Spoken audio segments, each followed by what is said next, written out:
Bonjour à tous, bonjour à toutes, bienvenue dans cette nouvelle vidéo. Ça fait un petit peu de temps depuis la dernière, mais entre-temps, mon actualité aussi a été un petit peu, chargée, mouvementée, diverses et variées. Et donc du coup, dans cette vidéo, je vous propose, d'entrer dans un nouveau format sur ma chaîne YouTube qui sera mensuel. C'est un format qui s'appelle le G l'actu.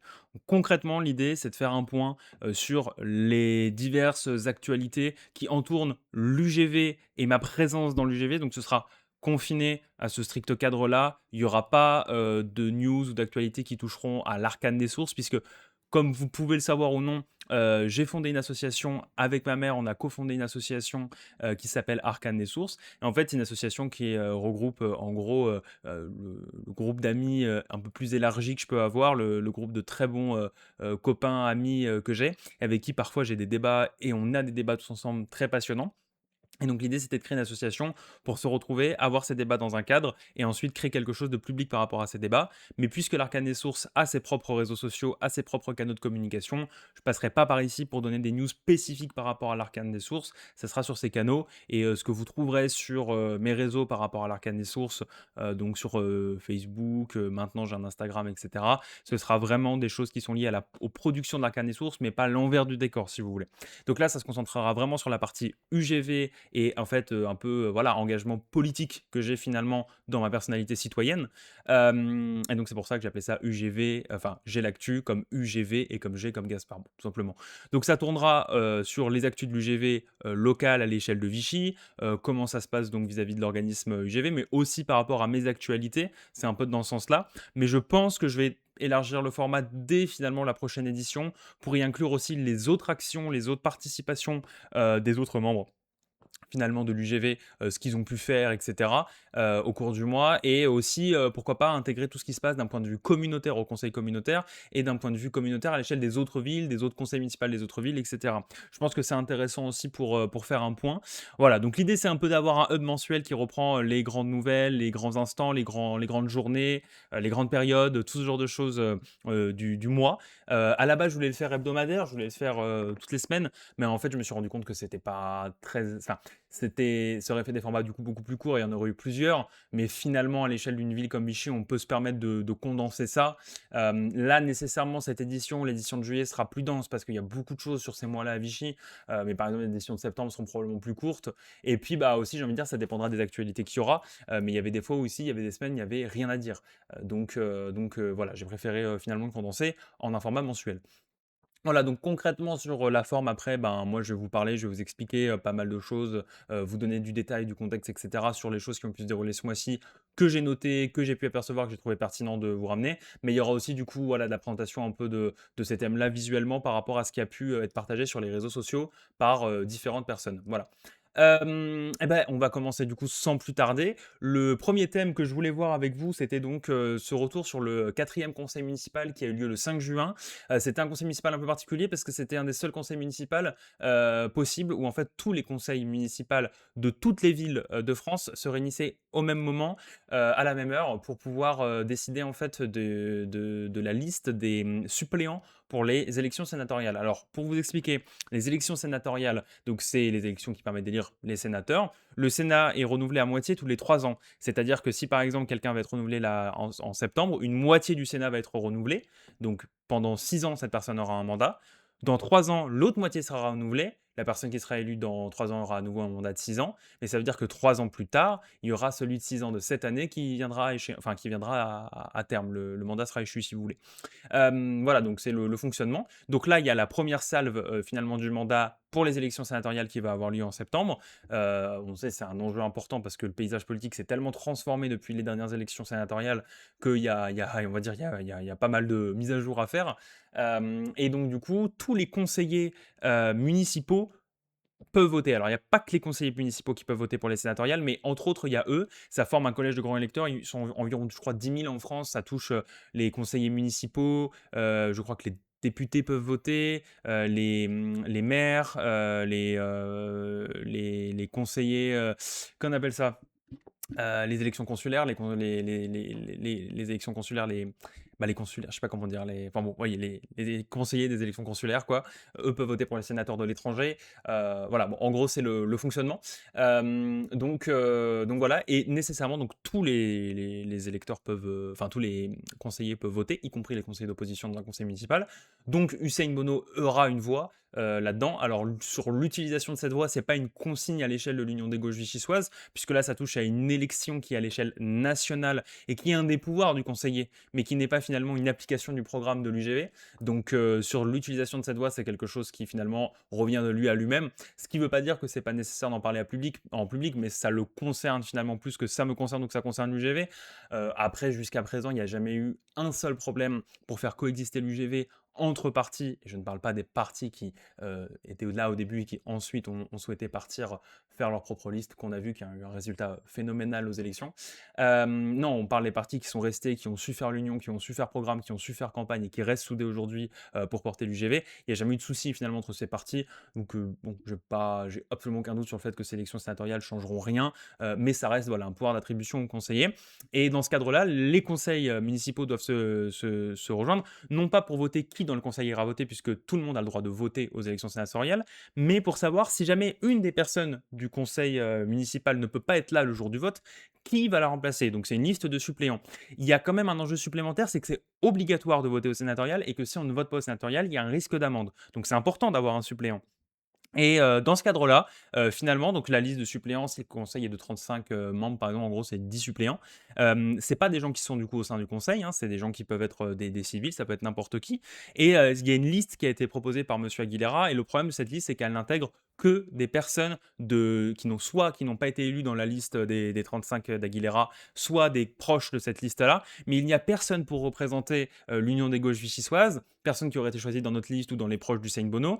Et il n'y a personne non plus pour représenter la droite unie pour Vichy, l'extrême droite. Je suis pas défenseur de l'extrême droite, mais d'un point de vue démocratique, c'est problématique que les groupes d'opposition n'aient pas une voie d'expression de backup, parce que le problème, c'est que du coup, si jamais une de ces personnes ne peut pas être là, donc un de ces trois conseillers, il doit donner sa voix à une des personnes qui est dans cette liste. Mais le souci, quand même, c'est que ça pose question sur la confiance qu'on peut octroyer à un opposant politique, finalement, pour convier ses propres voix. Alors, moi, je trouve ça super. Moi, bien sûr, je trouverais ça cool qu'un jour, si Hussein n'est pas là, au lieu de confier son vote, je sais pas, au conseil communautaire, par exemple, à Brice, eh ben, il puisse arriver à le confier à un conseiller d'opposition avec qui il y a une entente cordiale, ou au maire, ou que sais-je. Mais la vérité, c'est que dans le confin d'une urne, dans le confin d'un vote à bulletin secret, pas d'un vote à main levée, c'est impossible de savoir ce qui se passe vraiment. C'est pour ça que le principe de procuration, c'est une confiance entre deux personnes.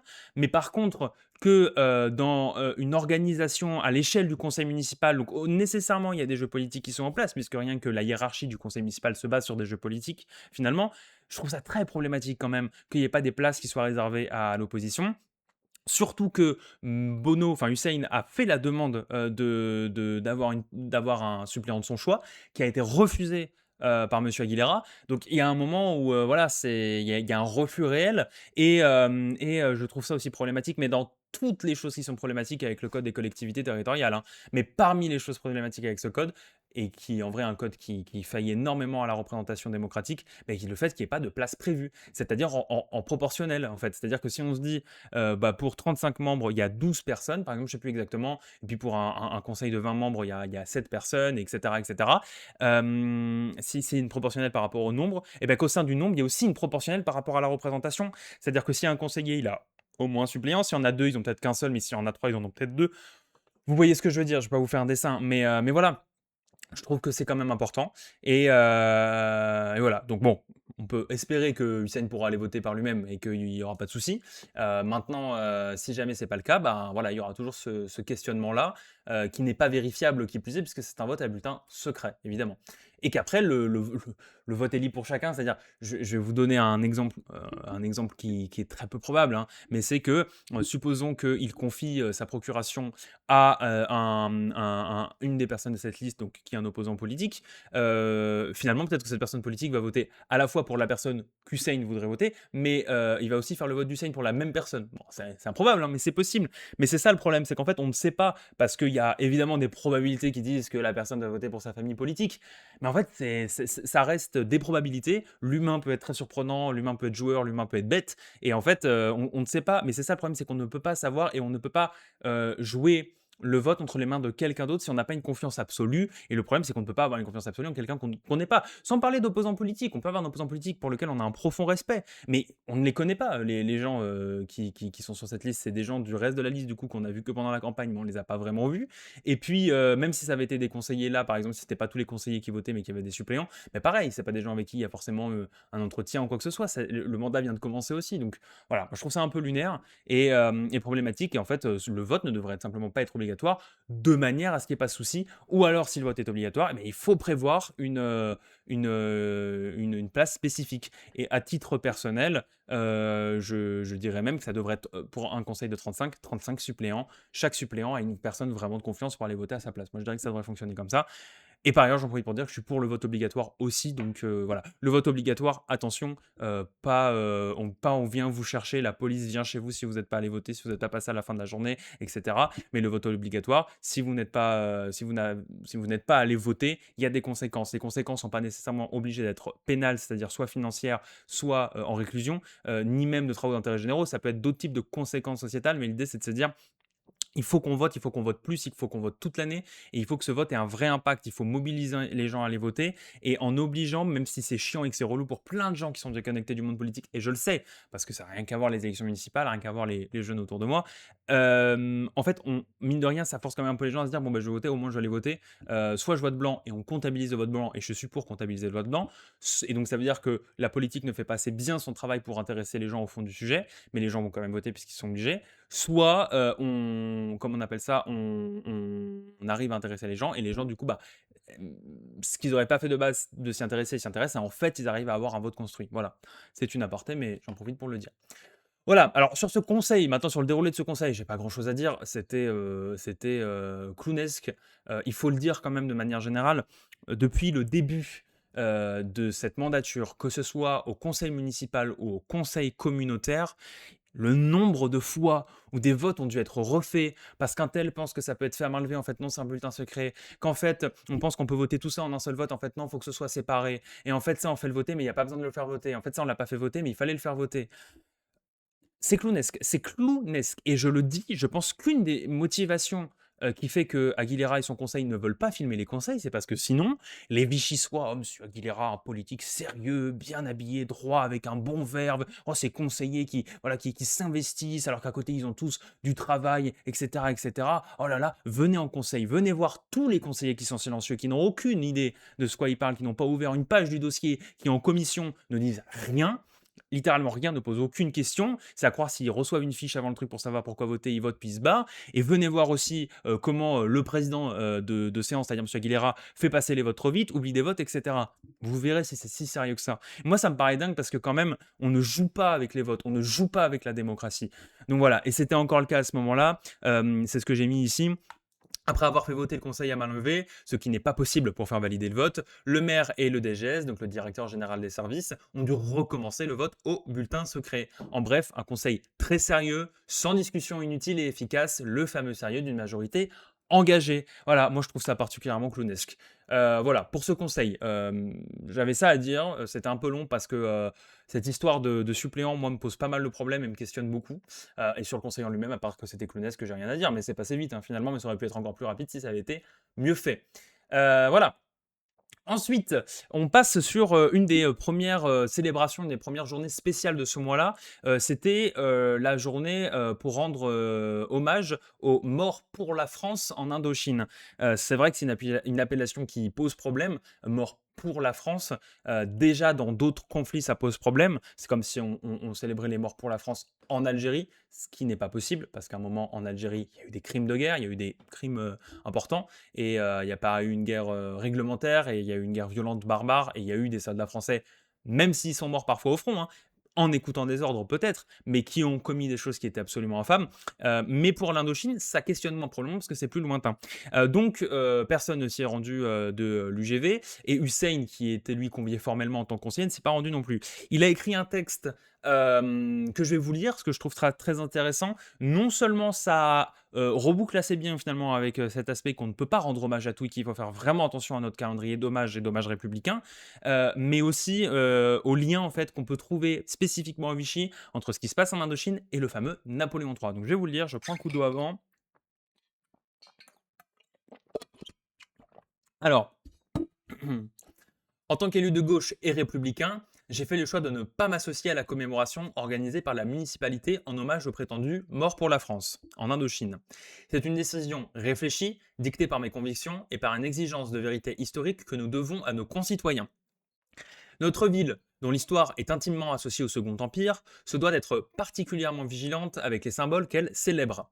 Associer l'image de Vichy à des commémorations qui banalisent ou normalisent l'entreprise coloniale initiée par Napoléon III est une faute morale.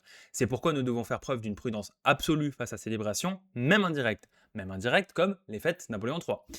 Puisqu'elle ne célèbre pas spécifiquement l'Empire colonial, hein, mais évidemment, quand on fête Napoléon III, on fête tout Napoléon III. L'invasion de l'Indochine au XIXe siècle s'est drapée du prétexte honteux de la mission civilisatrice et de la protection religieuse. Concrètement, une sorte de croisade, quoi, en gros. Ce discours humanitaire de façade cachait une réalité bien plus sordide, une guerre de conquête, d'exploitation économique et de domination géopolitique. La guerre d'Indochine de 1946 à 1954, donc au sortir de la Seconde Guerre mondiale, n'a été que la suite logique et sanglante de cette agression coloniale menée pour briser l'aspiration légitime d'un peuple à sa liberté. C'est-à-dire que au XIXe siècle, il y a eu les premières conquêtes en Indochine réalisées par Napoléon III. Il y a eu ensuite une stagnation de la situation et il y a eu une deuxième guerre en 46, de 46 à 54 pour une répression au niveau de l'Indochine. Mais qui fait finalement suite directement à ce qui s'était passé dans les colonies françaises. Mais de toute façon, le post-Seconde Guerre mondiale, c'est l'Empire français qui s'effondre, c'est les colonies qui s'émancipent de ce statut pour devenir des nations à part entière, qui prennent leur liberté, parfois, souvent, presque tout le temps, dans le sang et dans la mort et dans la violence d'un État, l'État français, la France métropolitaine, qui refusait de laisser leur liberté au peuple qui l'a dicté.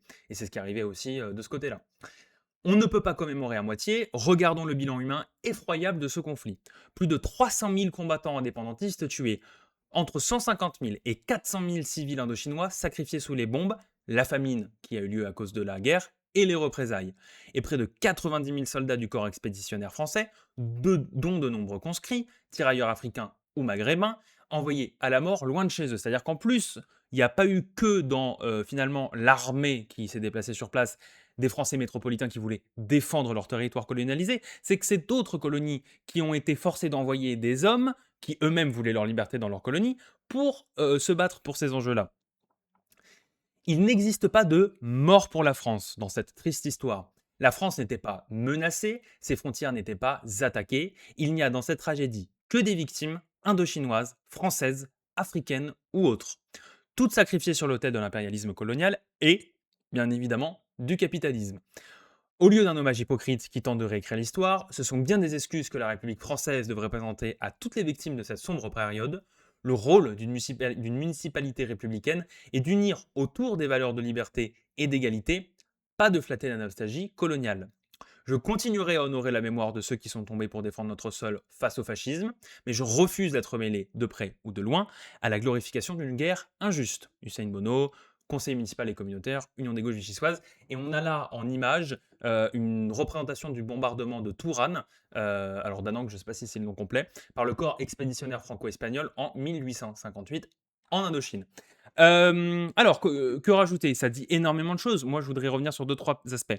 D'abord, il y a la notion de vérité historique. Alors, j'ai du mal avec ce terme-là. Il y a toujours évidemment la vérité. La question, c'est est-ce qu'on peut avoir accès à la vérité? C'est très, très, très compliqué parce que la vérité est nécessairement influencée par la main de celui qui l'écrit. Donc, c'est difficile. Par contre, il y a au moins dans notre récit de vérité assumer ses parts de responsabilité sur le conflit et pas uniquement ses parts de victoire, hein, finalement. Ça, c'est la première chose. La deuxième chose, c'est qu'on retrouve Napoléon III et vous voyez comment finalement les conquêtes de Napoléon III 100 ans plus tôt, enfin 100 ans, pas 100 ans plus tôt, mais on va dire, laissez-moi compter 60 ans plus tôt 60, 50, 40 ans plus tôt, ont mené aux mêmes répercussions sur le sol indochinois que ce que d'autres conquêtes ont pu faire dans d'autres espaces. Donc, On ne peut pas non plus dissocier Napoléon III, par exemple, de Napoléon Bonaparte ou par exemple des conquêtes royales. C'est la même chose et ça a eu un retentissement long terme parce que par la suite, il y a eu l'indépendance des colonies qui a mené spécifiquement en Indochine à une guerre qui n'était pas nécessairement une guerre d'indépendance, mais était une guerre de reprise d'un territoire qui avait déjà été bousculé par le colonialisme français. Donc, ça, c'est un problème. On voit encore à quel point, du coup, fêter Napoléon, ça perd de plus en plus de sens, parce que comme je l'ai dit, mais on en reparlera tout à l'heure, fêter Napoléon, c'est fêter tout Napoléon.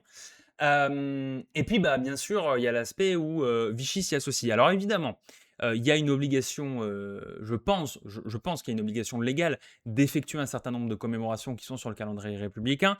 Cependant, il y a aussi la possibilité de désobéir et il y a la possibilité, si elles sont organisées, de remanier. C'est-à-dire qu'on ne pourra jamais changer le titre «Mort pour la France». On peut au moins changer la façon dont c'est fait. On peut au moins changer ce qui est dit dans les discours, etc. Ça, c'est possible. Le protocole est influençable. Le protocole peut être remanié et peut être changé. Et d'ailleurs, si nous, l'UGV, on avait été en capacité de prendre les décisions à Vichy, clairement, le protocole aurait été remanié sur beaucoup, beaucoup de commémorations. Non pas que le dépôt des germes, c'est pas bien, ou que l'orchestre, c'est pas bien. Au contraire, c'est très bien. Ou que, je sais pas moi, voilà, l'aspect solennel n'est pas bon. C'est pas ça le problème, c'est qu'il manque des choses. Il faudrait transformer quelques petites choses et il manque beaucoup de choses dans ces hommages. Y compris des discours plus honnêtes. On se souvient du discours de M. Aguilera pour rendre hommage aux victimes des héros et aux morts de la déportation, qui était, j'ai trouvé ce discours infâme sur plein d'aspects et dangereux. Et voilà, le fait est que, ça devrait être remanié. Donc voilà, au moins ça, et évidemment, ça ne passe pas par la tête de M. Aguilera et de sa municipalité, puisque lui ne voit pas de problème à ce qu'on rende hommage à Napoléon III, donc en un sens à ceux qu'il a envoyés faire mourir en Indochine. Enfin, alors c'est pas les mêmes puisque là on parle de ceux de 46-54, mais on reprend aussi ceux qui sont allés en Indochine. Et oui, il y a eu des morts, même si c'était pas beaucoup, puisque dans tous les cas, on embrasse la figure de Napoléon III ici. Donc nécessairement, il n'y a pas de remise en question. Mais il n'y aurait pas non plus de remise en question des autres fêtes parce que ça nécessiterait mettre un peu plus de personnalité et d'engagement politique et de foi politique et de conviction dans l'organisation. Et ça, ce serait brusquer tellement de personnes qui ont l'habitude d'un protocole comme ça, etc., qu'on ne s'en sortirait pas, enfin en tout cas lui ne s'en sortirait pas avec sa base électorale, force à lui.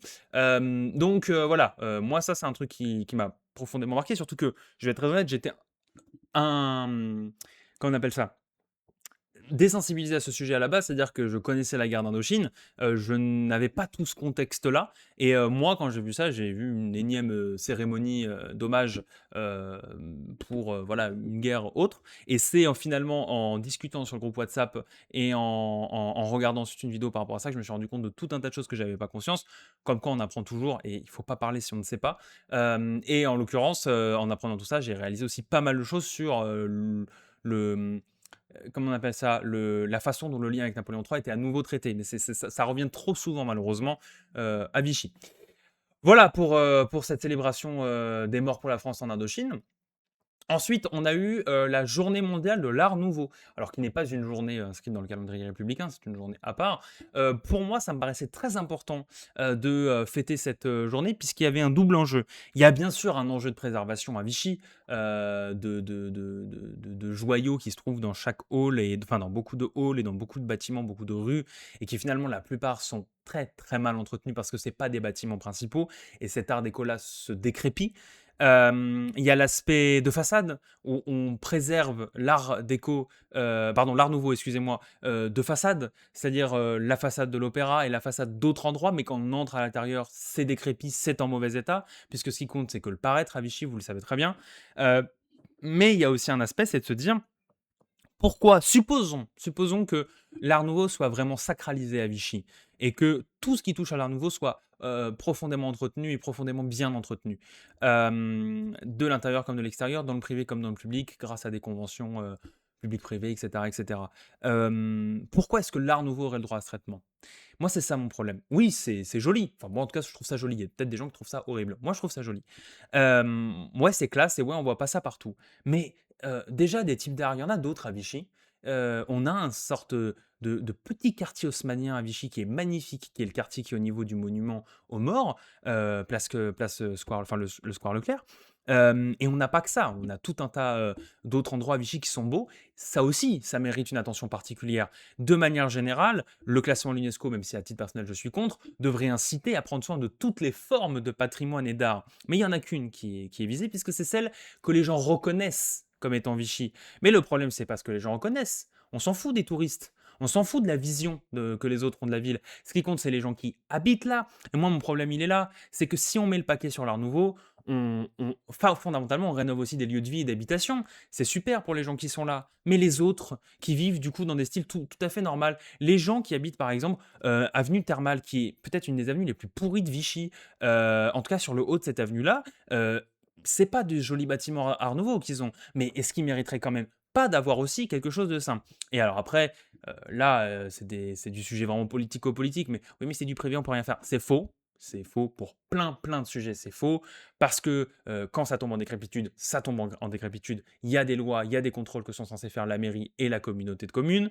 Il y a ensuite des conventions qui peuvent être passées pour faire un pas du côté de la commune, pour faire un pas du côté du propriétaire. Il y a une pression institutionnelle qui peut être posée, parce que rien que le fait que la mairie, par exemple, fasse article et dise bah, nous, on a repéré tel endroit, qui sont des jolis endroits, qui sont privés, qui sont pas rénovés. On a pris contact avec les propriétaires, ils refusent. Voilà, au syndic de voir, aux propriétaires de voir, etc. Mais nous, en tout cas, on se mobilisera toujours et on fera toujours ce qu'on peut, y compris faciliter les travaux, par exemple en disant la mairie prend en charge la réfection des trottoirs devant, prend en charge, je ne sais pas, voilà, enfin des réparations de ce style, parce qu'en plus, l'avenue des Sources, il n'y a pas que les bâtiments qui sont en mauvais état. Et à côté, le propriétaire s'engage à rénover sa façade, ses communs, etc.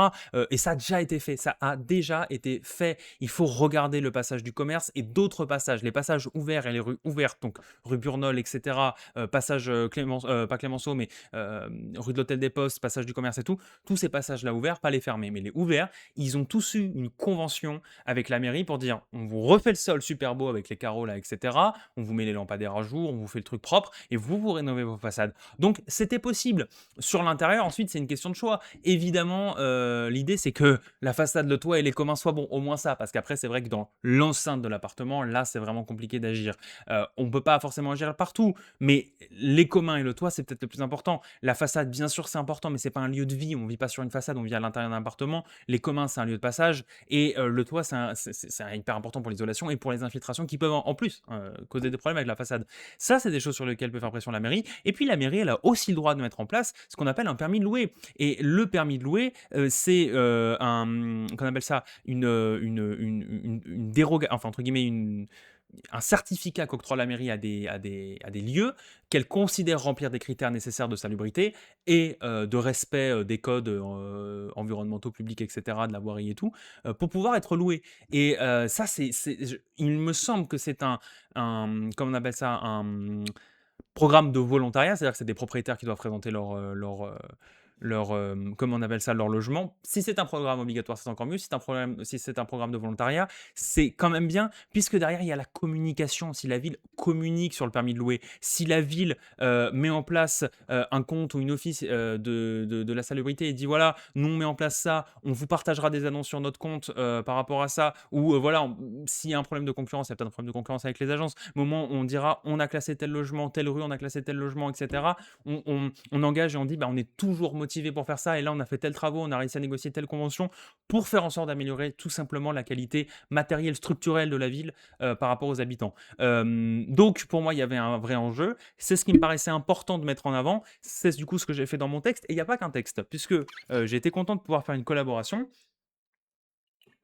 avec une proche à moi du nom de Oriane, et qui a un nom d'artiste Zenart, et c'est donc Zenart qui a créé cette magnifique illustration fait main, sans IA évidemment, qui est censée représenter la journée mondiale de l'art nouveau. J'adore, on a les magnifiques motifs de fleurs qui représentent pas mal de choses par rapport à l'art nouveau. On a cet aspect un peu ferraille là, mais avec les jolies sculptures dans le petit cadre. On a le parvis devant avec le journée mondiale de l'art nouveau. Comment on appelle ça, la femme, puisque c'est souvent des femmes qui sont représentées en art nouveau, avec le Vichy, évidemment le petit Zenart qui est dans les cheveux, les très beaux cheveux rouges de la femme, je vous laisse deviner pourquoi elle a les cheveux rouges, pardon, et puis ce regard que j'adore puisque il y a aussi un double sens dans cette image, je ne sais pas si vous le voyez, mais ça s'effrite vers le bas, ça représente le fait que l'art nouveau c'est beau, c'est sympa, mais ça perd de sa consistance avec le temps, puisqu'il n'y a que ça qui est privilégié, mais que paradoxalement, ce n'est que le paraître de l'art nouveau qui est privilégié. Je vous le rappelle, jusqu'à présent, seul le paraître a été rénové à Vichy, c'est-à-dire qu'on prend l'opéra, ce n'est que la façade et d'autres lieux d'art nouveau, ce ne sont que les façades qui ont été rénovées, les devantures, etc. L'intérieur n'a pas été rénové. Et certains sont des bâtiments publics, hein, enfin la plupart d'ailleurs. Voilà. Donc, moi, du coup, enfin voilà, il y avait cette superbe affiche qui accompagnait. J'ai écrit un texte que je vais me permettre de vous lire. Aujourd'hui, 10 juin, le monde célèbre et rend hommage à l'Art Nouveau, un art particulier, révolutionnaire et qui, par son esthétique envoûtante, a su s'installer durablement dans l'esprit collectif. À Vichy, il va sans dire que l'Art Nouveau marque le paysage environnant. Et on le sait, c'est un enjeu politique. C'est un enjeu politique car il y a deux façons de le voir. Celle de la majorité qui intègre l'Art Nouveau dans la notion d'un Vichy, et celle de l'opposition, nous, qui intégrons l'Art Nouveau comme un enjeu de qualité de vie. Vichy, c'est la notion abstraite et volontairement confuse que veut mettre en avant la majorité. Vous trouverez dans cette notion plusieurs choses. Les termes, évidemment, le principe de la cure, mais aussi le calme des parcs, la propreté des rues, les histoires vichysoises et désormais le pôle sportif régional. Vichy, c'est à la fois le concret de la pierre, mais seulement dans son apparence. C'est le patrimoine, mais celui qui est visible. C'est son sport, mais surtout sa performance. Ce sont ses histoires, mais pas toutes. L'art nouveau dans cette notion, c'est un atout pour le tourisme, celui de présenter et de faire remarquer que ça existe, que c'est beau, que c'est là. Alors ce sont aussi des chantiers pour entretenir ce que l'œil peut voir. Mais baladez-vous à l'opéra. Quelle magnifique façade, diriez-vous. Quel beau bâtiment. Mais une fois à l'intérieur, dans la pénombre de ces lieux de scène, une fois votre œil habitué à l'obscurité, prenez quelques instants pour regarder les murs qui vous entourent. Près des escaliers, vous pourrez trouver des fissures, de la peinture qui s'écaille, au plafond des moulures inquiétantes. Et je m'y connais en moulures inquiétantes, là où j'habite, il y a des moulures qui sont en train de tomber sur la voie publique. Mais ça, puisque vous ne le remarquez pas en temps normal, ça n'intéresse pas notre majorité.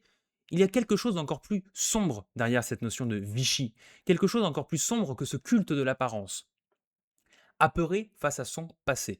Vichy, ville d'histoire, ce sont celles qui sont sélectionnées, avec une certaine façon de les mettre en avant. C'est parler de certains maires, de Napoléon III, fossoyeur de la République, pour rappel, des termes gallo-romains, mais c'est taire et faire étouffer toute volonté. Ah pardon, c'est taire et étouffer toute volonté de faire exister la mémoire du régime pétainiste et de son terrible impact sur la ville, la France, l'Europe. Un oubli volontaire, où sont les habitants à Vichy? La réponse, chez eux. Et chez eux, ça n'intéresse pas la majorité. Ça n'intéresse pas puisque ça ne se voit pas. Comprenez, tout ce qui est extérieur, les trottoirs, les parcs, les façades, les toits, tout est beau, tout est propre, tout est entretenu, et certaines parties sont soigneusement mises en avant. Par ailleurs, la ville a une chance dans cette stratégie importante, cette chance d'avoir eu la grêle. C'était terrible comme événement, ça a créé plein de soucis de logement, et pour certains, c'est pas une chance parce qu'il y a des toits qui resteront bâchés pendant 20 ans, mais pour beaucoup d'endroits, et surtout dans toute la partie hypercentre, UNESCO, etc., bah du coup, ça fait plein de toits refaits à neuf, plein de façades refaites puisqu'il y a eu les conventions et l'UNESCO. Vous vous rendez compte qu'on arrive à Vichy, franchement, c'est très rare de le dire, mais même moi, j'en suis content en soi, hein, visuellement. Mais on arrive à Vichy, on descend de la gare, toutes les façades sont refaites, tous les toits sont refaits, il y a un beau trottoir avec les carreaux et tout. Putain, c'est joli, c'est propre. Mais parce ils ont eu la chance de fou d'avoir l'UNESCO et d'avoir qu'on appelle ça le drame de la grêle. Alors après, l'UNESCO de la chance ou du travail, j'en sais rien. Dans tous les cas, c'était une mauvaise idée. Mais ça amène cette beauté-là, qui est de toute façon ce que veut réussir à faire la mairie, puisque ce qui les intéresse, c'est l'aspect du paraître par rapport au tourisme et au curisme. Au curistes en tout cas. Les quelques 25 000 curistes annuels se baladent sans inquiétude et sont détendus par cette superbe ville. Les quelques 10 000 touristes annuels regardent, eux, plus attentivement, observent ce beau patrimoine qui les a fait venir. Les visites guidées ne manqueront pas de leur raconter l'histoire, enfin non, une histoire, et les commerçants, se plaignant de l'inaccessibilité du centre-ville, reconduiront la politique qui leur permet de faire des chiffres d'affaires monstrueux sur ces périodes. Mais vous êtes vu par qui? Vous êtes rentable pour qui? La réponse à cette question est douloureuse à entendre si on est fan inconditionnel de Vichy passionnément. Mais pourtant, tout est dans le titre de leur liste. Vichy passionnément, pas Vichy soi avec passion.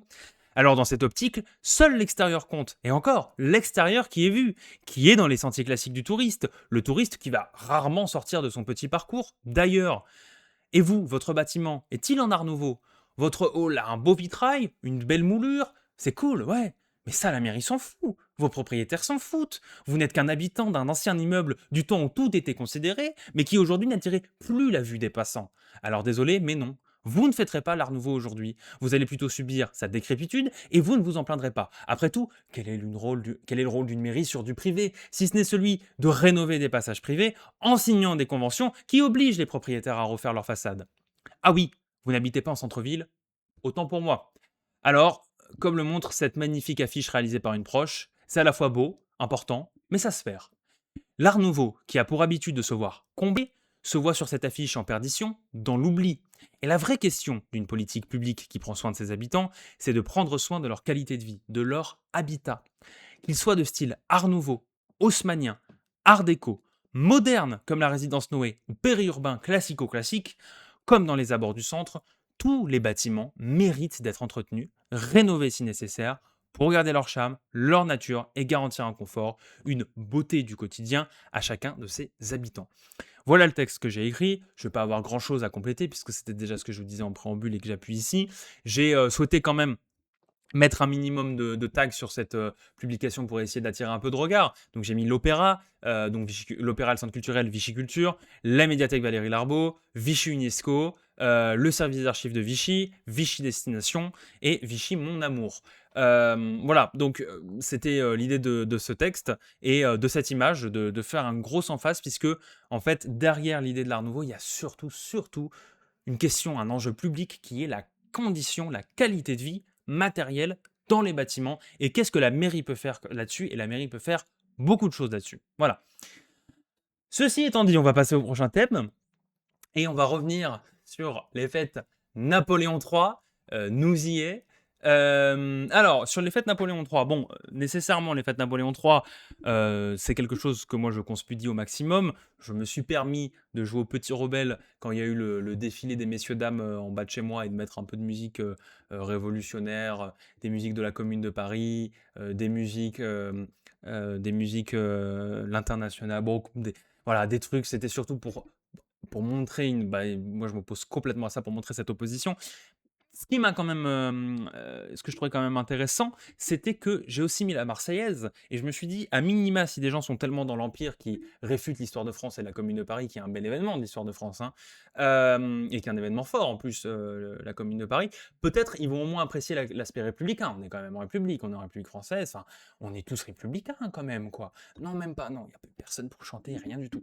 Et ils ont eu, certains ont eu la Marseillaise. Donc, on se dit, bon, bah voilà, finalement, Napoléon III est au-dessus de ça. Napoléon III, il y a eu il y a eu une vidéo, un reportage vidéo honteux, mais honteux de France 3, France 3, le service public, qui n'ont trouvé à dire de bien finalement que regardez, Napoléon il a fait construire ça, regardez Eugénie, eh ben, elle habitait là, et regardez, ben, le monsieur il est costumé. Ils sont même allés jusqu'à aller interviewer un propriétaire d'un des chalets, mais à aucun moment il ne parle de la politique sanguignolante de Napoléon III, il ne parle de son empire factice et de sa république factice, enfin de son empire réel et de sa république factice, pardon, il ne parle des dégâts qu'il a causés, il ne parle de la répression sur la commune, il ne parle jamais de ça, jamais. Ce qui est honteux pour du service public, je trouve. Donc, à la place, on a un journaliste local, un journaliste engagé même, je dirais, pour être précis sur ce qu'il est, qui s'appelle Simon, alors je ne sais pas si c'est Rotig ou Rotiche, selon comment ça se dit, qui donc fait pas mal de billets sur le club Mediapart, qui enquête beaucoup, qui récupère pas mal de documents, qui source, qui chiffre, etc. Il fait un très bon travail, je trouve, d'enquête et de mise en avant de certaines anomalies et défaillances avec des preuves, des screens, etc. Sur les villes de Moulins, Montluçon, Vichy, parfois Clermont. Et parfois à l'échelle de la région, mais c'est quand même assez rare. Et par contre, il l'assume, enfin je pense qu'il l'assume, il est engagé, c'est-à-dire qu'il dénonce des choses qui ne poseront pas de problème à d'autres personnes parce que c'est une vision finalement politique. Cependant, il dénonce aussi des choses qui sont tout simplement illégales. Voilà. Notamment toute la couverture du murmure de la cité, mais il n'y a pas que ça. Illégale, en tout cas tendancieuse, etc. Donc il a fait des trois bons trucs que je vais vous lire. Ça en dira pas mal, ça dira pas mal de fond à penser, je changerai pas grand chose à rajouter. Alors par contre, j'aimerais bien que ça fonctionne, puisque là ça veut plus. Alors, je vais me rouvrir un lien, c'est pas grave. Tac, hop. Ok. Allez. Je vais prendre un petit coup d'eau avant. Ça sera mieux.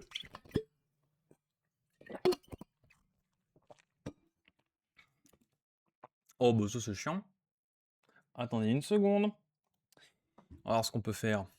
Le problème, c'est que je peux pas mettre en pause l'enregistrement. Non, je peux pas. Bon, c'est pas grave. J'ai une idée. J'ai une idée qui vient de me passer par l'esprit. Ok. Ça devrait être bon. Allez, ça va péter les yeux. Allez, j'ai ouvert en navigation privée. Il n'y a pas de cookies, il n'y a pas de cache. Théoriquement, ça ne devrait pas nous faire disparaître la publication. Ça ne la fait pas disparaître pour l'instant. Donc le 10 juin 15h19, il postait « Ce week-end, Vichy met une nouvelle fois à l'honneur l'autocrate Napoléon III, dont la municipalité de droite n'a visiblement toujours pas enregistré qu'il avait violemment réprimé des centaines de Bourbonnais coupables de s'être opposés au coup d'État du 2 décembre 1851. Parmi ces vaillants républicains, 13 ont été transportés à Cayenne et 257 en Algérie. Gloire à eux. L'édition 2026 des Fêtes Napoléon III met à l'honneur l'impératrice Eugénie. Serait-ce suffisant pour attirer dans la cité thermale? Point de vue. Alors, j'ai pas compris. Point de vue, Stéphane Bern et qui sait, le couple Bardella-Bourbon des deux Siciles. J'ai déjà dit tout le bien que je pensais de la manifestation, coproduite en 2008 par la municipalité Maluret et les amis locaux du neveu, qui visait à repousser le spectre des années 40-44. Et c'est vrai, rendez-vous compte que Vichy, si on l'attire à ce point sur Napoléon III, c'est pour en oublier la période pétainiste. Mais le problème, c'est que cette période, elle existe, que les deux sont négatives et que les deux nécessitent un traitement lourd, mais solennel et important et républicain. On ne peut pas ne pas parler d'un et l'autre le mettre en avant. Mais c'est par contre une stratégie de communication et de détournement des masses. Ça, c'est clair. Hein. C'est très bien joué. Mais c'est pas possible. C'est pas souhaitable, en tout cas. Donc voilà. Puis dis-tout quelque chose, si aujourd'hui ils sont prêts à fêter Napoléon III, dans 30-40 ans, ils seront prêts à fêter Pétain. Dans ces deux billets, j'ai évoqué les dimensions autoritaires et brutalement inégalitaires du Second Empire. Le post percutant que je viens de publier sur ce réseau, ouais, mais pareil, c'est pas très clair. Sur le réseau, Hussein Bono m'invite à aborder une autre page des années 1850-1860. On se souvient encore, au gré de nos déplacements dans les villes françaises, de Malakoff et du siège de Sébastopol, ainsi que de Solferino et de Magenta. On rappelle moins souvent que ces batailles en Crimée et en Italie furent de vraies boucheries, à tel point que la création de la Croix-Rouge leur est liée, et qu'elle figure parmi les premières à avoir été documentées par la photographie. De la politique étrangère de Napoléon le Petit, dixit Victor Hugo, on retient parfois aussi l'expédition mexicaine, puis la chute finale à Sedan, malgré la résistance de d'Enfer Rochereau et ses hommes à Belfort. Mais le Second Empire, c'est bel et bien aussi, et on va dorénavant le rappeler systématiquement, un régime colonial qui a vu l'extension du domaine français en Algérie, ainsi que le début de la conquête de la Cochinchine, de la Nouvelle-Calédonie, de nombreuses îles dans le Pacifique, aujourd'hui en Polynésie française, et du Sénégal. Rien que ça. Au final, la superficie du domaine d'outre-mer a triplé entre 52 et 70, jusqu'à atteindre 1 million de kilomètres carrés pour 5 millions d'habitants. Peut-être ne s'en rend-elle pas compte, en glorifiant, sans distance aucune, Napoléon III, la ville de Vichy valide aussi les guerres coloniales que celui-ci a menées, en même temps qu'il se targuait de faire du principe des nationalités, préfiguration du droit des peuples à disposer d'eux-mêmes, l'un des piliers de sa politique extérieure. Telle fut la motivation de la campagne de 1859 en faveur de l'unité italienne. Pour la petite équipe impériale, il n'était évidemment pas question d'appliquer le dit principe aux peuples africains, asiatiques, kanaks et polynésiens. Et je vous laisserai deviner pourquoi. On ne parlait pas encore de suprémacisme au XIXe siècle, mais c'est bien cette idéologie qui nourrissait déjà les représentations, et les 3e et 4e républiques n'allaient pas rompre avec elle, loin s'en faut. Notre histoire coloniale est aujourd'hui largement revisitée, et il est très heureux qu'il en soit ainsi. Cela m'offre d'ailleurs l'occasion de conseiller cette récente vidéo de Pacom Thielman sur la guerre d'Algérie, ainsi que cet entretien de l'historien Alain Ruscio sur la conquête d'Algérie entre 30 et 52, et cet article revenant notamment sur le lien entre le giscardien et l'OAS. Il se trouve que la ville de Vichy est particulièrement liée à cette histoire. Une part importante des curistes étaient des coloniaux, et la cité thermale a accueilli dans les années 60 une assez importante communauté pieds noirs. Le sujet est notamment évoqué dans les livres d'Audrey Mallet et de Valérie Higounet.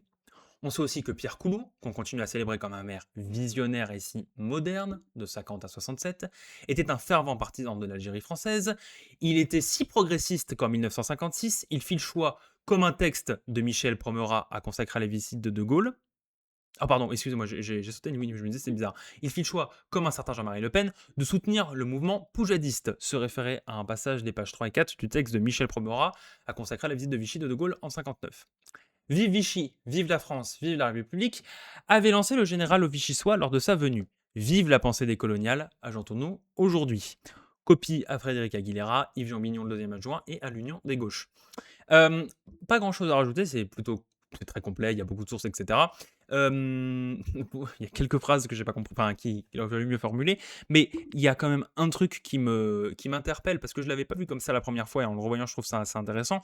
Je vous avais dit que le discours d'Aguilera était honteux enfin, particulièrement honteux, oui, pour comment on appelle ça? J'ai perdu le mot. Les morts l'hommage aux morts pour les héros et victimes de la déportation, voilà.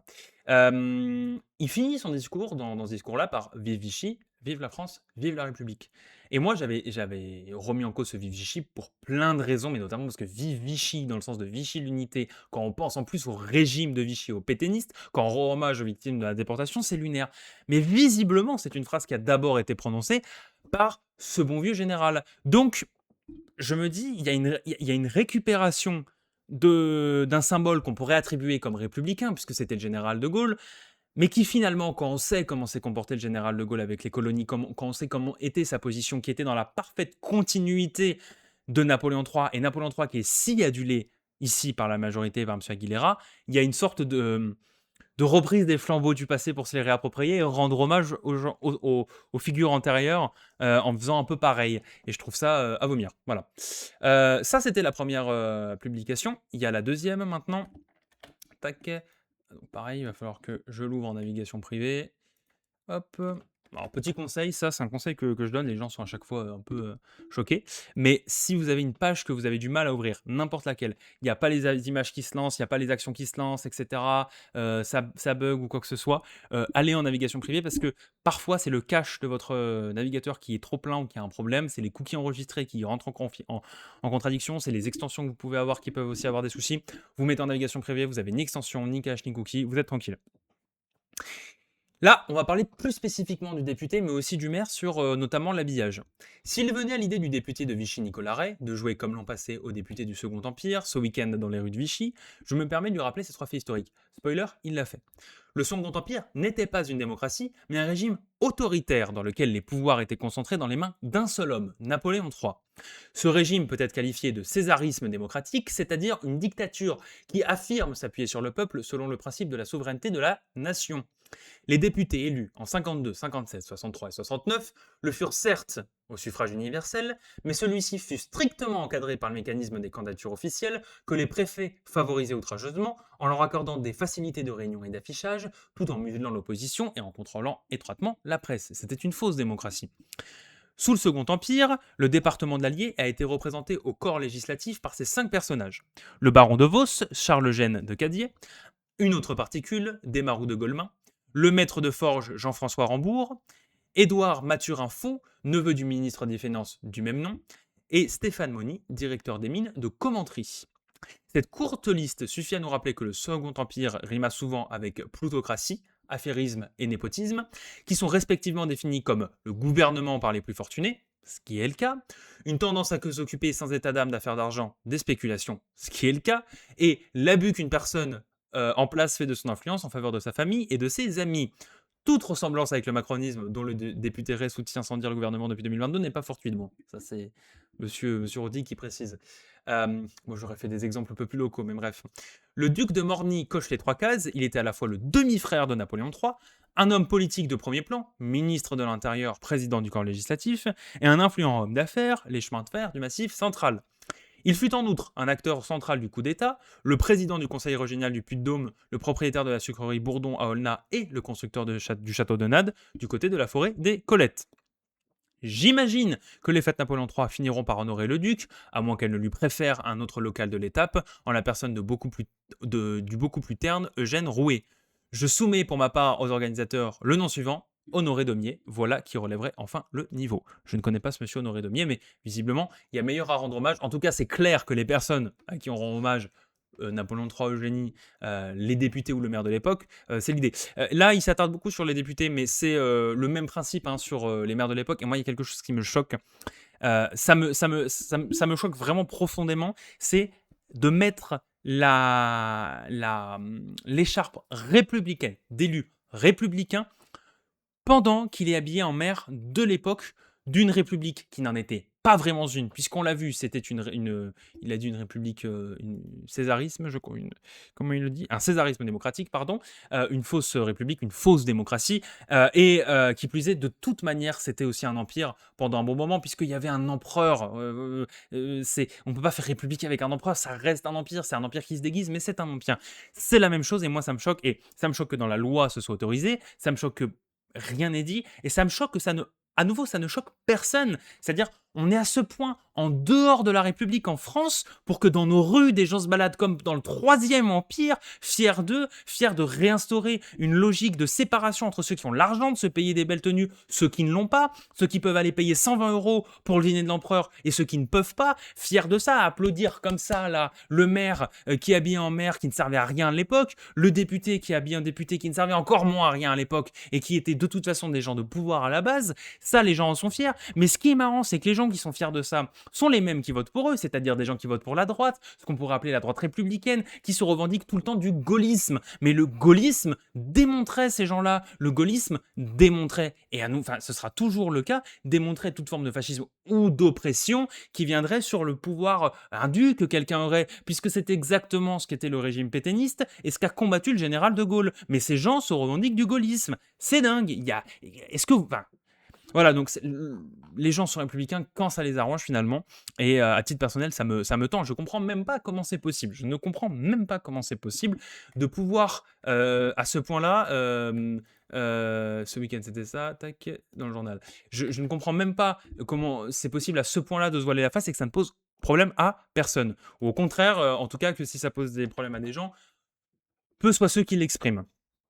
Allez, dernière publication sur ces fêtes Napoléon III, mais on s'en est mangé. On va s'en manger encore parce que avec le 5e anniversaire de l'UNESCO, ils vont nous remettre tous les trucs du bel âge, l'âge d'or de l'Empire, etc. Et avec le festival Eugénie, ce sera encore pire. Donc, ils ont décidé de tartiner pendant le Tour de France aussi. Ils ont prévu d'en foutre aussi. Donc clairement, il va y avoir qu'en gros le Master d'Aviron, le Iota XP et le triathlon qui en seront épargnés dans les événements de juillet et d'août, quoi. Parce que c'est du sport. Mais je veux dire, c'est tout le reste. Si ça peut, ça peut.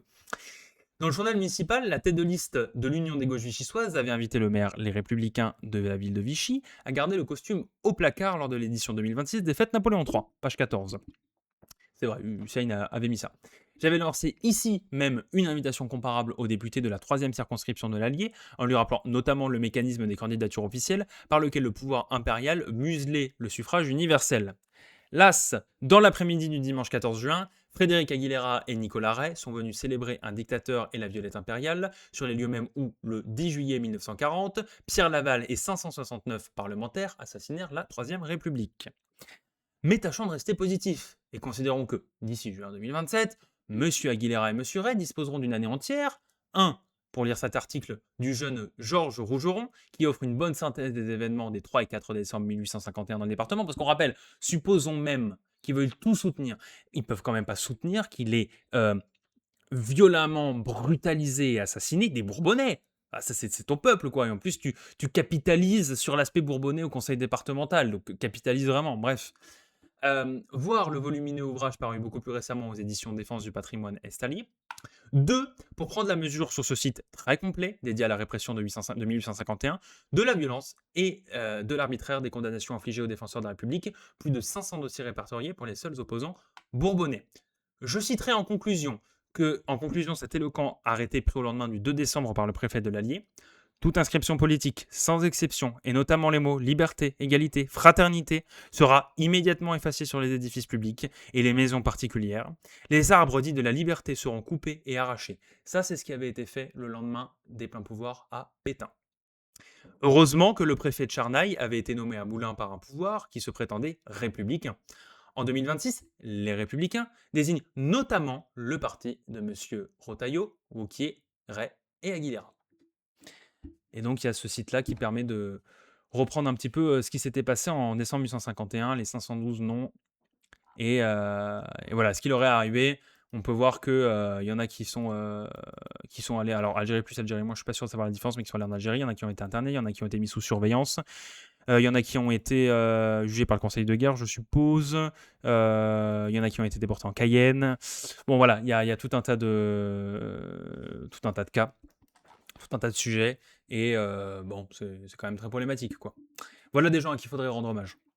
Voilà pour ce passage sur les fêtes Napoléon. On va rester dans le thème républicain, on n'en sort pas, pour parler de l'hommage à Jean Moulin. Alors, c'était le 17 juin, c'est une fête qui est pas mise en avant, mais qui est une fête qui fait partie du calendrier républicain, qui n'a pas été fêtée par la mairie. Je crois que c'est une fête qui est obligatoire que dans un cadre spécifique, mais le reste peut le faire, mais ne le font pas. Évidemment, s'ils peuvent ne pas le faire, ils le feront pas. Moi, ça m'a paru très important de la fêter. J'ai pas spécifiquement posté sur le 18 juin. J'ai été à la cérémonie. J'ai 2-3 photos à poster, mais c'est tout, puisque tout ce que j'ai à dire passe principalement par cette cérémonie d'hommage à Jean Moulin. Puis je trouvais ça très intéressant de prendre cet appel, cet angle plutôt que l'angle de l'appel, parce que l'appel, finalement, c'est le début d'un mouvement qui va prendre plusieurs années. C'est une sorte d'appel à. Aujourd'hui, on peut en retenir de l'endurance, de la persévérance, du courage. Mais la journée d'hommage à Jean Moulin, elle ramène autre chose. C'est la seule journée qui rend hommage spécifiquement à quelqu'un, pas à un mouvement ou quoi, à quelqu'un. Et donc, j'ai écrit un petit texte par rapport à ça, et j'ai mené une petite action, et que je vais vous lire, parce que ça dira tout ce que j'ai besoin de dire. Ce 17 juin, c'est une journée d'hommage discrète, mais ô combien importante, envers un homme, Jean Moulin. Rendre hommage à un homme seul, c'est atypique. C'est la seule journée d'hommage centrée sur une seule personnalité. Et comment célébrer ou rendre hommage à un homme dont la vie privée, les réussites et les défaites, les qualités et les défauts peuvent nous échapper? Qui peut prétendre vouloir célébrer un homme, un titre, et pas ses actions, ses paroles, n'est-ce pas? Et pourtant, Jean Moulin a ça, a cette lourdeur d'être l'homme célébré au lieu que ses actes soient célébrés. Pourquoi? Quand on parle de Jean Moulin, on entend souvent que rien ne le prédestinait à être un héros de la résistance. Mais c'est faux. Tout d'abord, contextuellement parlant, tous les indices menaient à voir l'Allemagne nazie abattre sa noirceur sur l'Europe entière. Mais humainement, il n'y a pas de prédestination. Tout le monde peut résister, tout le monde peut flancher, tout le monde peut couler.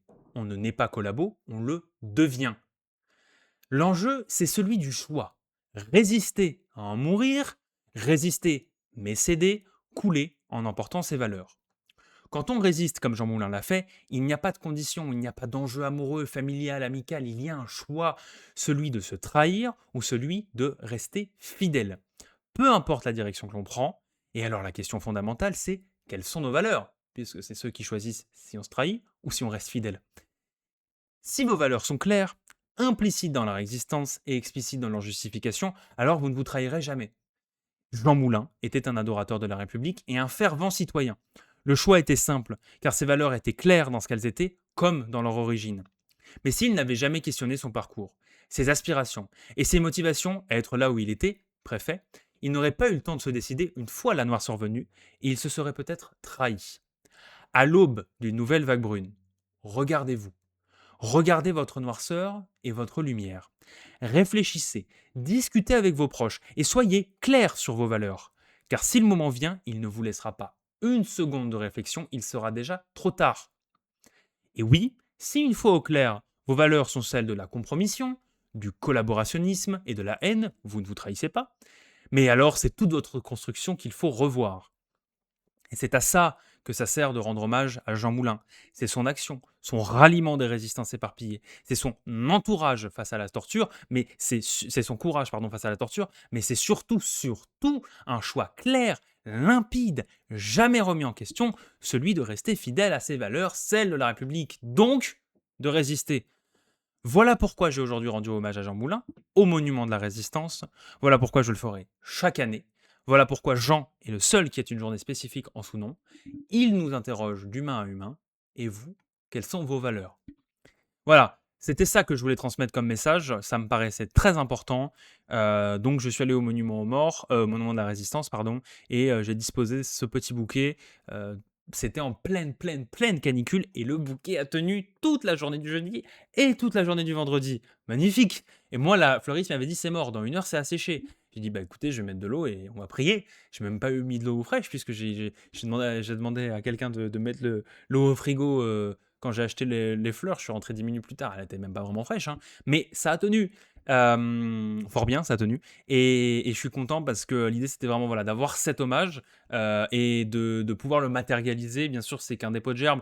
Le dépôt de gerbe est très symbolique, mais ça n'est qu'un dépôt de gerbe. C'est pour ça que c'est accompagné d'un texte. Et pour moi, c'était important d'écrire ce texte parce que c'est fondamentalement ça que représente cet hommage à Jean Moulin, qui est bien trop discret en France, qui devrait être important, peut-être même plus important que comment on appelle ça, je perds mes mots, l'appel du 18 juin, même si évidemment c'est important. Voilà, on va arriver sur la fin de ce jet d'actu, on va passer sur les quelques dernières actualités, il n'y en a pas beaucoup. D'abord, il y avait la fête de la pardon, et oui, il y a eu la fête de la musique qui a été, malheureusement, annulée à cause de la canicule. Qu'est-ce que je raconte? Elle n'a pas été annulée à cause de la canicule, je suis désolé. Je confonds avec, l'onglet que je viens d'ouvrir. Non, la fête de la musique qui a eu lieu, il y avait un peu de monde dans les rues, enfin, il y avait du monde dans les rues, il y avait une bonne ambiance, il y avait de la bonne musique, c'était très sympa. Pour ma part, j'ai vu ça depuis mon balcon parce que je suis quelqu'un qui est un peu, voilà, je sors pas beaucoup en foule et cetera. Mais pour, m'être quand même un minimum baladé, c'était cool. Et c'est sympa que ça se soit tenu, même si c'est clair qu'avec les chaleurs, c'était dangereux. Mais on a eu une période de canicule qui était énorme. Et oui, je vois QC qui a mis en place un plan canicule.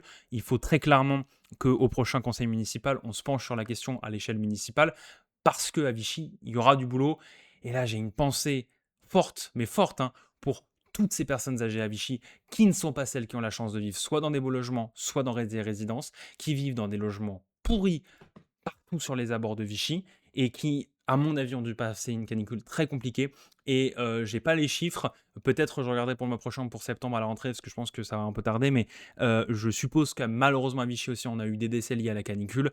Et c'est très problématique parce que bien sûr, rien n'est évitable. Il y a des conditions plus fragiles que d'autres. Mais très clairement, c'est largement possible de prévenir à 99% des risques de complications quand on a la bonne structure autour de nous, que ce soit organisationnel, que ce soit d'un point de vue soin de soi et quelqu'un qui peut prendre soin sur soi, et que ce soit d'un point de vue matériel, là où on habite. Donc il va falloir parler de ces sujets, et je pense qu'un autre sujet de la rentrée, ça va être aussi de commencer à être effectif sur le programme, c'est-à-dire d'arriver en conseil, de bien étudier le dossier, de donner un avis, etc. Enfin, de continuer, mais en plus d'aller proposer dans les commissions des points de programme. Bien sûr, beaucoup seraient refusés. Donc, il va falloir préparer des dossiers sérieux, solides, sur des points précis et voir ce qu'on peut négocier, mais les faire. Et je pense qu'il faut commencer avec cette canicule. Et deuxième chose, ensuite, entretenir l'envie et essayer d'enfin arriver à filmer ses conseils. Voilà, donc je parlais de quelque chose qui avait été annulé, mais alors il y a plusieurs choses qui ont été annulées, il y a eu les flamboyantes accusées notamment, mais moi ce qui me concernait plus, c'était la marche, la marche des fiertés, la Pride. J'ai été, bien sûr déçu que ce soit annulé, enfin annulé, reporté, parce que c'est toujours un moment important, une marche des fiertés, mais c'est qu'en plus là, c'était la première marche des fiertés de Vichy, donc c'était vraiment un moment de rassemblement important pour porter un message important sur la communauté ici qui est quand même très invisibilisée. Et il y a aussi le sujet le sujet, voilà, à nouveau toujours de se réunir et de se battre pour des droits, de montrer que ça existe. Donc c'était important, et c'était fait aussi en juin, donc forcément le mois des fiertés. Donc ça venait conclure ce mois-là avec un beau moment à Vichy, donc c'est très important. Malheureusement, ça a été reporté, enfin celle-ci a été annulée, et ça a été l'idée de la Pride sera reportée à une prochaine date, et il y a un village avec, etc. Pour l'instant, j'ai pas vu de date passer. Je reste aux aguets parce que moi, ça me concerne, j'ai fortement envie d'y aller, d'y participer. Donc, je perds pas ça de l'œil. Si j'ai des infos, évidemment, je les repartagerai en story, etc. Et voilà, ça n'a pas dû être une décision facile à prendre parce qu'il y a énormément de boulot, mais c'est une question de sécurité. Alors j'ai vu qu'il y avait un sujet sur le fait d'annuler les prides par rapport à l'aspect caniculaire et qu'en gros ça pourrait être aussi une forme on va dire de coercition contre les mouvements. Moi je le vois pas nécessairement comme ça. Je pense que c'est plutôt une question de se dire on vient dans un moment à la Pride où c'est pas qu'une question de défiler ou de se rassembler. Rassembler en intérieur ou se rassembler à l'ombre. Défiler avec une casquette, il fait chaud, mais voilà, c'est pas que ça. C'est aussi un moment de courage, c'est aussi un moment d'exposition pour certains, c'est un moment de prise de parole, et puis bah, c'est un moment aussi qu'on appelle ça, de la performance, puisque comme on le sait, là, il y avait des dragues qui étaient prévues. Nécessairement, c'est du costume, du maquillage très lourd, donc avec une chaleur, c'est compliqué. Et puis, il y a d'autres communautés qui peuvent être représentées, qui, pareil, peuvent avoir des costumes, qui peuvent avoir des maquillages lourds, etc. Ou même légers, mais qui, à un moment, avec la chaleur, ça ne représente pas. Sauf que ça fait partie de leur identité que ces personnes doivent défendre. Donc, pour moi, ça fait aussi un peu partie du lot. Et si on part toujours du principe que l'idée, c'est de normaliser la chose en société, que ça ne soit même plus, que ça ne relève même plus le regard, eh ben, il faut dire que normalement, toutes ces personnes-là seraient restées chez eux ce jour-là parce qu'il ferait trop chaud et qu'elles ne seraient pas sorties.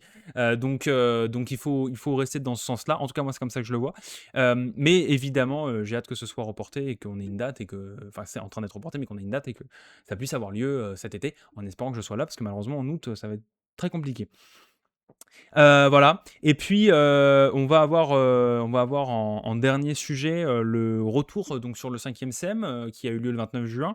Donc un conseil municipal qui était finalement dédié à, comment on appelle ça, à pas mal de points, qui a eu 47 points. C'était un fourre-tout, donc c'était ce que j'appelle un conseil classique, c'est-à-dire que c'était ni un conseil d'orientation, ni un conseil sénatorial, ni un conseil d'installation. C'était un conseil avec plein de dossiers à traiter. Il n'y avait pas eu de conseil depuis. Alors, il y a eu le 5 juin, bien sûr, mais avant, c'était en mi-mai, si je m'abuse, début mai même. Donc, il y avait pas mal de trucs à voir. Il y a eu plusieurs sujets. J'ai repris les notes là qu'a partagé Hussein. Bon, beaucoup de choses. Soit des abstentions parce qu'on n'a pas d'avis spécifique à donner, parce qu'on n'était pas là quand ça a été fait, parce qu'on n'était pas là quand ça a été décidé, parce que c'est des choses qui impliquent d'autres personnes, d'autres organismes qu'on ne connaît pas, etc. Soit des pour, hein, comme vous pouvez le voir, il y a aussi quand même pas mal de pour, parce que c'est juste des choses qui font sens, sur lesquelles on n'est pas contre. Il y a quand même 2-3 sujets qui relèvent. D'abord, il y a la fermeture du Casino des Fleurs. C'est dommage, le Casino des Fleurs qui définitivement n'arrivera jamais à se relever. Le Casino des Fleurs, pour ceux qui ne voient pas, c'est là où vous avez, il y a un petit magasin qui fait un magasin associatif pour vendre des produits par rapport aux animaux. Vous avez quoi d'autre comme magasin dans le lot? Bah, en fait, c'est si vous voulez, vous avez la rue qui passe du parc des Sources à la rue Clémenceau, j'ai oublié comment elle s'appelle celle-ci. Et bah, dans cette rue-là, vous avez un petit passage qui amène au Casino des Fleurs, le petit rond, là où tout est maintenant muré, et où vous pouvez passer et redescendre, en fait, finalement, sur les côtés du Marocain. En fait, je pense que c'est un bon exemple, sur les deux côtés de chez les Marocains. Donc voilà, donc c'est là-bas. Bon, moi, c'est vrai que je suis toujours d'avis de se dire, plus il y a de commerce, plus il y a de boutiques, plus c'est local, mieux c'est, clairement. Et moi, je suis pour l'installation de commerce et alors bah, bien sûr de bâtiments publics, il en manque à Vichy, hein, mais aussi de commerce. Et pour habiter le passage de la Comédie, je suis toujours en désarroi devant ce passage qui est le pire du pire du pire. Le Casino des Fleurs, c'est compliqué. Il y a aussi un autre endroit, j'ai oublié comment ça s'appelle. On peut chercher, je pense, ensemble sur Internet. Alors attendez, tac.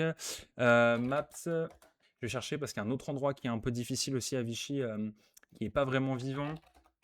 Bon, vous avez les passages qui entourent la rue Clémenceau qui sont plutôt pas mal, les rues qui entourent la rue Clémenceau qui sont plutôt pas mal. Tac, Grand Marché, donc ça va être là. Vous voyez, voilà, le Casino des Fleurs, c'est ce qu'il y a ici, qui est entre la rue Sornin. Là, il y a une entrée, et là, il y a une entrée, et vous avez une entrée aussi ici, donc c'est là. Passage de la Comédie est là, le passage de l'Élysée, c'est pour vous aussi. Passage du Commerce, c'est un peu mieux. Rue de l'Hôtel des Postes, c'est top. Passage Clémenceau, c'est super. Rue Burnol, rue Sornin, c'est bien. Passage de l'Amirauté, c'est bien aussi, avec le petit passage aussi qui est là. Vous avez Président Roulvette, c'est très bien. Rue Révy-Breton, c'est très bien aussi. Il y a ensuite, tac, tac, tac. Il n'est pas là, mais il y a le passage. Vous avez donc, passage de l'Opéra ici. Vous avez le passage Gibouin qui est à la fin. Et il y a un autre passage, j'ai oublié comment il s'appelle, qui est ici, là. Parce que vous avez la rue d'Hôtel des Postes, vous avez le passage Clémenceau, mais il y en a un autre qui est par là, si je ne m'abuse. Ou alors je ne m'abuse. Bref, bon, vous avez tous ces passages-là, et il y a vraiment 3 coins qui souffrent énormément à Vichy d'un point de vue commerce. Vous avez le passage de la Comédie à cause du syndic de copropriété. Vous avez le Casino des Flores à cause du syndic de copropriété. Et puis vous avez un autre endroit que moi j'aime beaucoup, mais malheureusement c'est c'est pas entretenu. C'est le passage Noyer où il y a un petit restaurant très sympa, mais tout le reste est malheureusement décrépit. Et pourtant, ça doit être un très beau lieu de vie parce que le reste de Vichy après vit plutôt bien. En tout cas, sur cette partie-là, quand on s'éloigne par là, c'est plus compliqué niveau commerce.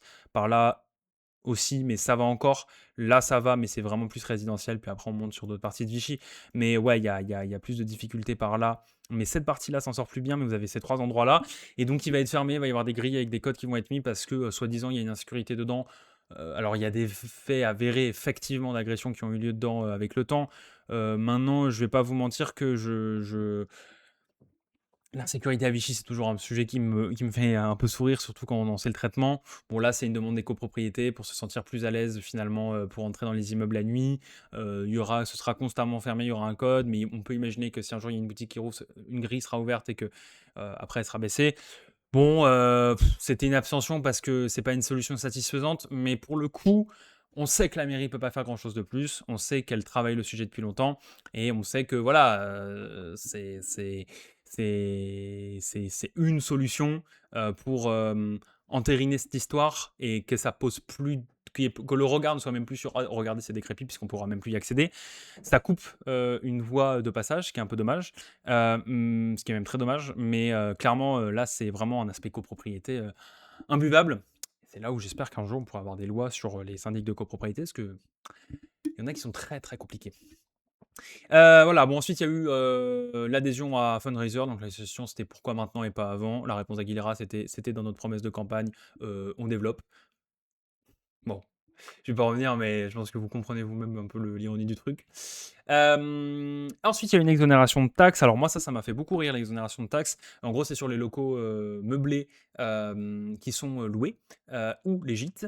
Et en fait, le problème, c'est que c'est une taxe communale qui existe et qui est payée chaque année, que la ville de Vichy avait, etc. etc.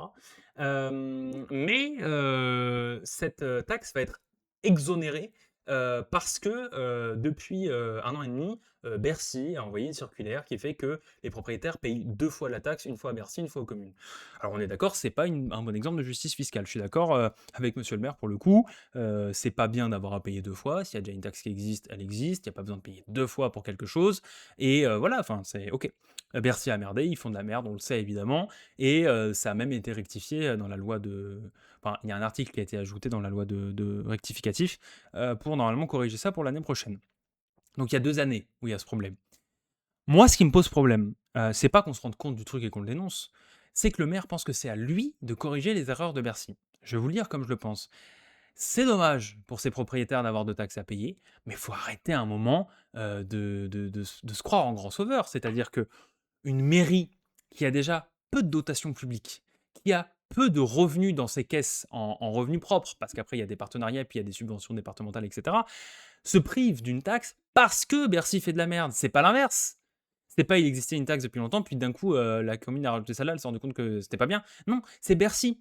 C'est pas à la commune de corriger les erreurs de Bercy. C'est à la commune de dire bah c'est pas bien, c'est à la commune de dire au propriétaire bah désolé, là c'est chaud, nous on est obligé de garder cette taxe, ce qu'il nous faut cette rentrée d'argent quoi.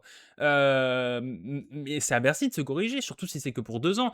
Et à nouveau, si vous avez l'argent d'avoir un meublé loué, un gîte et de payer déjà la taxe communale, vous aurez l'argent de payer la taxe de Bercy. C'est injuste, c'est pas bien, mais ça va pas vous mettre à vendre l'exploitation et à perdre une source de revenus locale. Donc moi, ça me dépasse complètement. Ensuite, on a comment on appelle ça, un financement auprès de la COGIF pour payer le bal de fin d'année de l'IFMK. Et on a un financement auprès de la JAV. Alors, sur ces sujets-là, il y a deux choses. D'abord, il y a l'attribution. Attribuer de l'argent pour un bal de fin d'année, c'est non. Pour moi, c'est non. Et enfin, c'est très clairement non. C'est aux écoles privées de le faire qui ont déjà des frais d'entrée très importants. La défense d'Aguilera, c'est dire qu'en gros, c'est pour voilà, entretenir des bonnes relations avec les écoles privées, qu'elles ne partent pas. Mais ça, c'est dingue aussi. Comme si les, les riches vont partir sur les taxes, les écoles vont décoller, puis ils vont aller dans d'autres villes, les bâtiments vont sortir du sol. Bon bref, ça me dépasse. Mais voilà, pour pas qu'ils partent et puis pour qu'il y ait des bonnes relations. Et que de toute façon, c'est une opération en blanc, puisqu'ils payent la location du Palais des Congrès, et que le Palais des Congrès, c'est même plus cher que les 1500 euros qu'ils leur aient donné. Deux choses. Si tu veux leur faire un cadeau, fais-leur une réduction au Palais des Congrès, mais leur envoie pas de l'argent. On n'envoie pas de l'argent public comme ça. Et puis de 2, on leur fait pas de réduction. Enfin, 6 000 balles l'année, frère. Enfin bon, bref. Avec des bureaux en plus des BDE, quoi. Donc bon, voilà, donc ça me dépasse. Il y a un autre problème sur l'IFMK, mais j'y reviendrai après. Et il y a un truc avec la JAV, c'est 100 000 euros. Alors, c'est une grosse somme.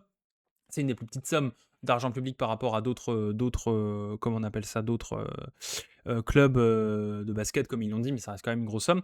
Il y a un problème, c'est que la JAF, c'est pas une association sportive, c'est une entreprise de droit privé.